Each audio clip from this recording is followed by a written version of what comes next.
जैसे आज आप सबके इल्म में है कि सीएम साहब से मीटिंग भी थी, हमारे चेयरमैन की, हमारे मेंबरान्स की भी, और सीएम साहब ने बड़ी पॉजिटिव आज चीज़ें की हैं और उससे चेयरमैन साहब भी बड़े होप हैं। आपको पता है कि बिलावल भुट्टो साहब ने भी कहा है, इंस्ट्रक्शन दिए ख़ास तौर पे कि भाई जो भी उनके मसाइल हैं उनको हल किया जाए।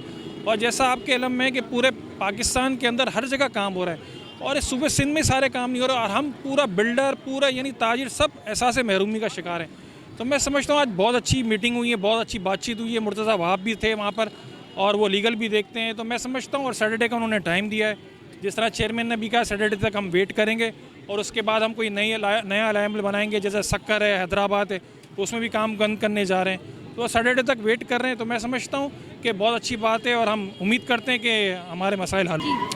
देखें, आज जो सीएम साहब के यहाँ मीटिंग हमारी डेलीगेशंस की हुई है, दैट इज़ वेरी पॉजिटिव। उन्होंने मुर्तज़ा वहाब साहब ने हमें कल ही परसों एक यकीन दहानी कराई थी। आज सीएम हाउस के पास गए, उन्होंने एक ऑर्डिनेंस तैयार करके गवर्नर साहब को भेजा है। हमने एडवांस में कल गवर्नर साहब से मीटिंग की थी, वो ऑर्डिनेंस की कॉपी हमारे पास मौजूद थी और उसको पढ़ के हमने वो नुकात भी इनको बताया और इस तरह हमने गवर्नर साहब को भी इंसिस्ट किया और मुझे उम्मीद है कि गवर्नर साहब इसको जल्द से जल्द साइन करेंगे ताकि ये जो अनसर्टेन कंडीशन जो इस वक्त हुई है कराची की ख़ास तौर से, वो इंशाल्लाह जो है ना बेहतर हो जाएगी। तो we are in good sign, हम अच्छी उम्मीद करते हैं और इंशाल्लाह सब अच्छा होगा।